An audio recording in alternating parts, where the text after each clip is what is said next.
আসসালামু আলাইকুম বন্ধুরা, আজকে পানি ভাত খাচ্ছি বাসায় থাইকা। দেখো আমার নবীজি একটা দানারে 7 বার ধুইয়া খাইছে। আর আমরা সেই নবীর উম্মত।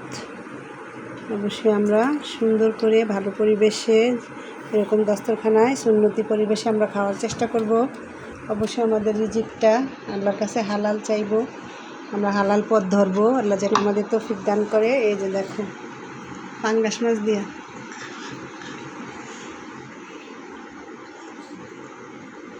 বিসমিল্লাহ। বাবারে কত বড় মাছ নিছি দেখছো।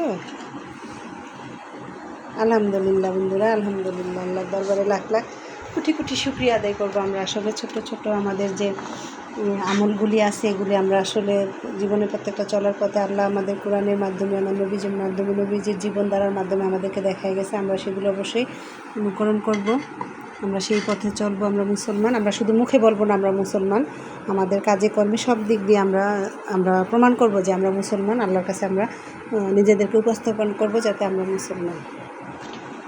তো এই তো বন্ধুরা ভাত খাচ্ছি দুপুরবেলা। এখন এটা আমাদের ফ্যাশন হয়ে গেছে যে আমরা পয়লা বৈশাখে লাল সাদা শাড়ি পরতে হবে, পয়লা বৈশাখে পান্তা ভাত খাইতে হবে, আর কখনো খাওয়া যাবে না। আসলে এরকম কিছু না, এগুলি হিন্দুদের কালচার, আমরা করবো না। আমরা নিজেদের যে পথগুলি সুস্থ থাকার জন্য আল্লাহ আমাদেরকে দেখাইছে সেই পথগুলি আমরা অনুকরণ করব। আগের যুগের মানুষরা কিন্তু সকালবেলা উঠেই পান্তা ভাত খাইতো, কত সুস্থ ছিল। সেই সময় ডায়াবেটিস, স্ট্রোক আরও অনেক কোনো রোগ ছিল না বন্ধুরা। যাক আলহামদুলিল্লাহ, পান্তা ভাত আমি প্রায়ই খাই। বিসমিল্লাহ, আমার কাছে ভালো লাগে। আলহামদুলিল্লাহ বন্ধুরা, অবশ্যই পাশে থাকবা, লাইক দিবা, সাবস্ক্রাইব করবা প্লিজ বন্ধুরা। আসসালামু আলাইকুম।